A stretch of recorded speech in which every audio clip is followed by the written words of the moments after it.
کی مزار ولی کی قبر ہے، ولی کا مزار ہے۔ اس جاہل سے پوچھے کہ میرے بھائی قرآن کے اوپر غلاف تو ہمارے یہاں ہی ملکوں ہی کے لوگ چڑھاتے ہیں، آپ دیکھیں ہمارے یہاں اصل میں وہ لوگ قرآن کے اوپر غلاف چڑھاتے ہیں جنہیں قرآن سے کوئی نسبت اور اس کے تعلق نہیں ہوتا۔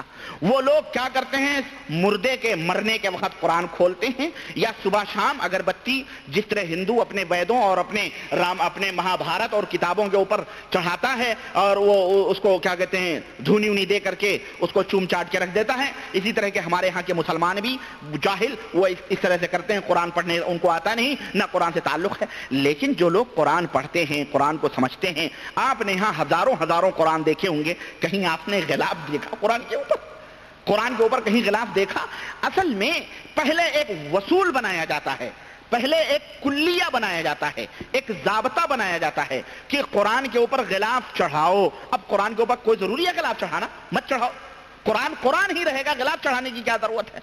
قرآن تو قرآن ہی رہے گا، غلاف چڑھانے کی کیا ضرورت ہے؟ اور قرآن پہ غلاف چڑھانا یہ کوئی سنت یا فرض یا واجب یا کوئی مستحب یا کوئی ثواب کا کام نہیں ہے، کوئی ثواب کا کام نہیں ہے۔ قرآن رکھا ہوا ہے، اس کو پڑھنا یہ ثواب کا کام ہے، اس کو پڑھنا یہ۔ اور ایک شخص جو قرآن سے تعلق رکھتا ہے، جس کا قرآن سے جس کی نسبت ہے، اسے یہ تمام سب ہیلے حجت کی ضرورت نہیں ہے۔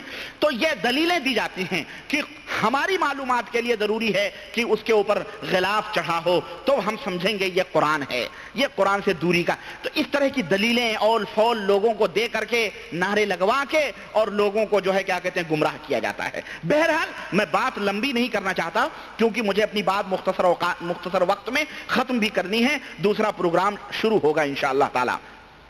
آئیے ہم سب سے پہلے ان بزرگ سے شروع کرتے ہیں جنہیں لوگ سلطان الہند کے نام سے یاد کرتے ہیں، اور خلیجی گلف وار کے اندر جب یہ خلیجی جنگ ہو رہی تھی اس وقت ہمارے ملک کے ملانے جو تھے وہ باقاعدہ تقریروں کے اندر بیانات دیتے تھے کہ اے فلاں اگر تو امیر ہے نا، اگر تو امیر ہے تو امیروں کا کیا ہے، وہ ہم غریب ہیں، تو امیر ہے، تیرا کوئی بھی تیرا امیروں کا کوئی امیر نواز نہیں ہے، اور ہم غریب ہیں، ہم غریبوں کا غریب النواز ہے۔ اور اس طرح کے نعرے، یعنی اس طرح کی باتیں کہہ کر کے لوگوں کو جو ہے ان کے جذبات سے لوگ کھیلتے ہیں۔ آئیے سلطان الہند کے تعلق سے میں بات کروں بڑے ہی عقیدت و احترام سے، میں کسی کی شان میں گستاخی نہیں کرنا چاہتا، اور جیسا کہ میں نے قرآن کریم کی سورہ ہود کی وہ آیت پڑھی ہے کہ ان اريد الا الاصلاح ما استطعت، کہ میں صرف اصلاح چاہتا ہوں جتنی طاقت ہے، اپنی طاقت بھر میں کوشش کر رہا ہوں صرف اصلاح کی، کہ دنیا سدھر جائے اور دنیا کے اندر اصلاح پیدا ہو جائے۔ وما توفیقی الا باللہ، اور صرف اللہ کی توفیق پر ہم نے یہ عزم کیا ہوا ہے، وإلیہ انیب، اور اللہ ہی کی طرف میں رجوع کرتا ہوں، اور اللہ کی توفیق سے میرا مقصد ان باتوں سے کسی کے اوپر تان و تشنیع نہیں، کسی کی توہین نہیں، کسی کی کو جو ہے عزت اور آبرو کے ساتھ کھیلنا نہیں ہے، بلکہ یہ کتاب میرے پاس موجود ہے، میرا مقصد صرف اصلاح ہے، میں اصلاح چاہتا ہوں۔ یہ کتاب ہے جس کے اوپر لکھا ہوا حضرت سلطان الہند خواجہ غریب النواز، مشتمل برپنج بنائے اسلام معروف بھی اسرار حقیقی، حصہ اول حصہ دوم، اللہ والے کی قومی دکان، ککے زیاں کشمیری بازار لاہور، وہاں سے چھپی ہوئی یہ کتاب ہے۔ اس کتاب کے حوالے سے جیسا کہ میں نے آپ کو بتایا کہ یہ کتاب حضرت قطب الدین بختیار کاکی کے طرف خطوط بھیجے گئے تھے، وہ خطوط خواجہ غریب النواز نے لکھے تھے، اور ان میں چند باتیں ہیں وہ میں آپ کو بتانا چاہتا ہوں کہ اس دور کے صوفیہ، اس دور کے جو اولیاء اپنے آپ کو کہتے ہیں، ان کے کیا ایمان اور عقیدے ہیں اللہ کے تعلق سے، نبی کریم صلی اللہ علیہ وسلم کے تعلق سے، نماز اور روزے کے تعلق سے، حج اور زکوٰۃ کے تعلق سے۔ چنانچہ سلطان الہند خواجہ غریب النواز نے اپنی اس کتاب میں ایک واقعہ ذکر کیا ہے کہ ایک روز کا واقعہ حضرت صلی اللہ علیہ وسلم، یعنی لمبا چوڑا ایک بیان کیا ہے کہ حدیث بیان کر رہے ہیں۔ اس کتاب کے اندر انہوں نے حدیث کے حوالے سے یہ بیان دیا ہے کہ حضرت عمر سے، اب وہ تفصیل ہے کہ حضرت عمر کو کیا کہا کیا نہیں کہا وہ میں بیان کر چکا ہوں آپ کے سامنے۔ اسی طرح سے یہ کہہ رہے ہیں کہ سرور کائنات نے ارشاد فرمایا کہ اے عمر، لیس المؤمنون یجتمعون فی المساجد ویقولون لا الہ الا اللہ، کہ اے عمر مومن وہ نہیں ہیں جو مسجد میں جمع ہو کر لا الہ الا اللہ محمد الرسول اللہ پڑھتے ہیں. مومن وہ نہیں ہیں جو زبان سے لا الہ الا اللہ محمد الرسول اللہ پڑھتے ہیں اور مسجد میں جمع ہوتے ہیں، بلکہ بلکہ انہیں خاک بھی پتا نہیں ہے اس کلمے کا. تو انہوں نے کہا کہ حضرت اس کا مطلب کیا ہے؟ پھر کہتے ہیں کہ لا الہ الا اللہ میں پہلا کلمہ ہے لا یعنی نہیں، اور دوسرا ہے ہاں یعنی الا اللہ. تو ایک نیست ہے اور ایک است ہے، نہیں ہے اور ایک ہے. ان دونوں کا مطلب اور معنی سمجھنے کی کوشش کرو کہ ان کا یہ ہے اصل کلمہ لا الہ الا اللہ کا مقصد اور اس کا مطلب. کیا مطلب ہے اس کا؟ حضرت خواجہ غریب نواز فرماتے ہیں جلد اسی کتاب کے دوسرے اس کے اندر کہ لا الہ الا اللہ کا جو توحید کا مطلب ہے ایک نست ہے اور ایک است ہے. مطلب اس کا کیا ہے یہ دیکھیں. کہتے ہیں کہ نفی جو اللہ نے کہا ہے کہ لا الہ نہیں ہے، یہ نفی ہے. اس کا مطلب یہ ہے کہ اپنے آپ کو نہ دیکھنا. اس کا مطلب کیا ہے؟ اپنے آپ کو نہ دیکھنا. اور الا اللہ سوائے اللہ کے. تو خواجہ غریب نواز فرماتے ہیں اس کا مطلب یہ ہے کہ اللہ تعالیٰ کو دیکھنا. پہلے جز کلمے کے پہلے جز کا مطلب ہے اپنے آپ کو نہ دیکھنا، اور دوسرے جز کا مطلب ہے کیا؟ کہ اللہ کو دیکھنا.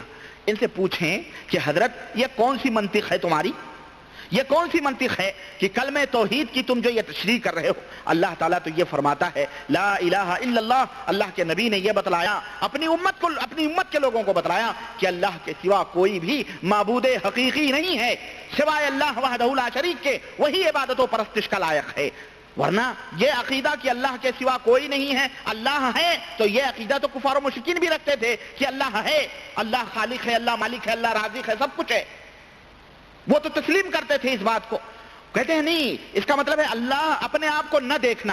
گویا جو اپنے آپ کو دیکھ رہے تھے، دنیا کو دیکھ رہے تھے، شادی بیاہ کر رہے تھے، کھا پی رہے تھے، سب کچھ کر رہے تھے، صحابہ کرام ہو کہ تابعین ہو کہ صحابہ ہو کہ ائمہ ہو، یہ تمام سب اس کلمہ لا الہ الا اللہ کے معنی مفہوم سے واقف نہیں تھے. یہ حضرت خواجہ غریب النواز جو تھے بیچارے سلطان الہند، جو فارس سے آئے تھے اور جو فارسی زبان بولتے تھے، انہیں اس کا بہت زیادہ علم تھا. چنانچہ حضرت خواجہ غریب نواز فرماتے ہیں اپنی اس کتاب کے اندر، کہتے ہیں کہ حضرت عمر نے کہا کہ حضور تو پھر اس کلمہ طیبہ کا کیا اصل مقصد کیا ہے؟ تو کہہ رہے ہیں کہ اس کلمہ طیبہ کا اصل مقصد یہ ہے کہ جناب سید المرسلین نے فرمایا کہ کلمے کے معنی یہ ہے کہ سوائے ذات وحدہ لا شریک کے دنیا میں کوئی موجود نہیں ہے، اور محمد صلی اللہ علیہ وسلم یہ مظہر خدا ہیں.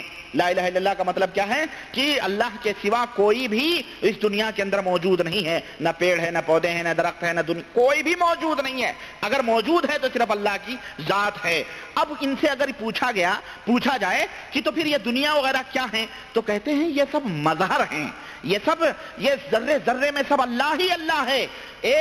ایک ولی کو ہر جگہ اللہ ہی نظر آتا ہے. چنانچہ میں بتاؤں گا آگے کہ ابن عربی کو اپنی بیوی یا کسی عورت کے اندر بھی اللہ ہی نظر آتا تھا. وہ اپنی بیوی کو بھی اللہ ہی دیکھتا تھا. سمجھ رہے ہیں آپ کہ وہ بھی اللہ ہے. ذرے ذرے میں ان کو اللہ نظر آتا ہے. اس لیے ایک دنیا میں کوئی چیز موجود نہیں ہے، جو ہے سب اللہ ہی ہے. جو ہے سب انوار مظہر خدا ہیں، سب اللہ وحدہ لا شریک کے مظہر ہیں. چنانچہ شعر کہتے ہیں کہ تجلی تیری ذات کی سو بسو ہے، جدھر دیکھتا ہوں ادھر تو ہی تو ہے. چنانچہ ایک جگہ کہتے ہیں کہ عارف کامل کون ہوتا ہے؟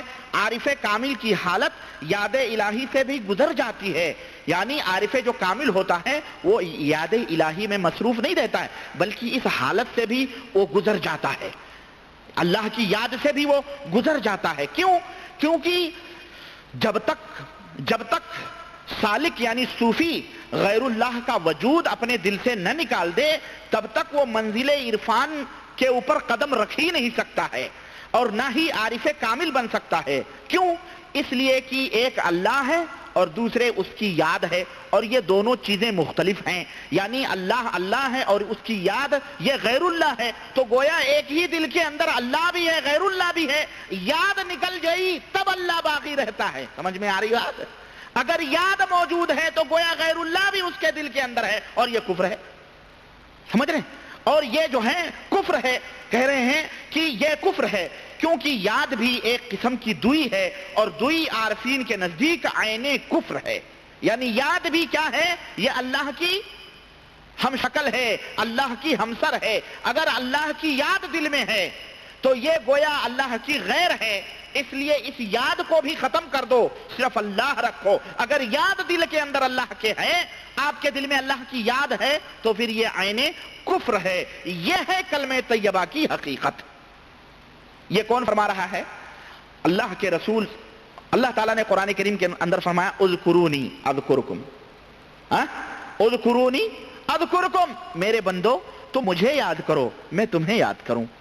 اس کا اللہ کون ہے؟ اللہ تو یہ کہہ رہا ہے کہ اذا ذکر اللہ وجلت قلوبہم، کہ اللہ کے نیک اور صالح بندے وہ ہیں کہ جب اللہ کی یاد آتی ہے، انہیں کے سامنے اللہ کا ذکر کیا جاتا ہے، تو قرآن کہتا ہے کہ ان کے دل بھر آتے ہیں، ان کے رونگٹے کھڑے ہو جاتے ہیں۔ اللہ اپنے قرآن میں یہ بات کہہ رہا ہے کہ میری یاد کرو، میری یاد سے غافل نہ ہو۔ الا بذکر اللہ تطمئن القلوب۔ اللہ تعالیٰ نے قرآن میں فرمایا کہ اے لوگوں یاد رکھو، اس دل کو ہم نے بنایا ہے، اور اس دل کو اطمینان اور سکون کس سے ملے گا؟ الا بذکر اللہ، اللہ کی یاد سے، اللہ کی ذکر سے تمہارے دلوں کو سکون ملے گا، قرار ملے گا، چین ملے گا، اطمینان ملے گا۔ اور حضرت خواجہ غریب النواز کیا کہہ رہے ہیں کہ اللہ کی یاد یہ عین کفر ہے۔ اب آپ بتائیں، یہ سلطان الہند کا خطاب دینے والے، اب لگاؤ نعرہ، لگاؤ نعرہ یا غریب النواز المدد، لگاؤ۔ یہ دیکھیں آپ کلمہ توحید کی حقیقت، یہ میری کتاب نہیں ہے، اور نہ ہی میں یہ بات کہتا ہوں کہ یہ غریب النواز اگر ولی اللہ تھے تو وہ بیچارے ایسی بات کہہ سکتے ہیں۔ کیوں؟ کوئی مومن کامل، کوئی ولی اللہ ایسی کفر کی بات نہیں کہہ سکتا ہے۔ اور اگر تم کہتے ہو نہیں یہ کتاب انہی کی ہے، انہوں نے کہی ہے، تو پھر یہ آدمی زندیق تھا، کافر تھا، دائرہ اسلام سے خارج تھا۔ حالانکہ میں یہ نہیں کہتا ہوں، میں یہ کہتا ہوں کہ اگر کوئی ولی اللہ ہے، اللہ کا ولی ہے، تو وہ قطعاً ایسی کفر کی بات نہیں کہہ سکتا ہے۔ یہ میرا ایمان کہتا ہے، یہ میرا عقیدہ کہتا ہے۔ اور اگر تم کہتے ہو کہ یہ میری کتاب ان کی ہے، تو بتاؤ پھر یہ کیا لکھا ہوا ہے خواجہ غریب النواز نے۔ اور دیکھیں، نماز کی حقیقت بیان کر رہے ہیں، کہہ رہے ہیں کہ نماز دو قسم کی ہوتی ہے۔ ایک نماز وہ ہے جو علماء اور فقہا پڑھتے ہیں۔ امام ابو حنیفہ فقیہ تھے، امام شافعی فقیہ تھے، امام مالک فقیہ تھے، امام احمد بن حنبل فقیہ تھے، امام اسحاق، امام اوزاعی، یہ تمام جتنے بھی، امام بخاری، امام مسلم، امام ترمذی، امام نسائی، عالم بھی تھے، فقیہ بھی تھے۔ کہتے ہیں کہ جو نماز علماء اور فقہا پڑھتے ہیں، ایک وہ نماز ہے، یہ ظاہری نماز ہے، یہ زاہدان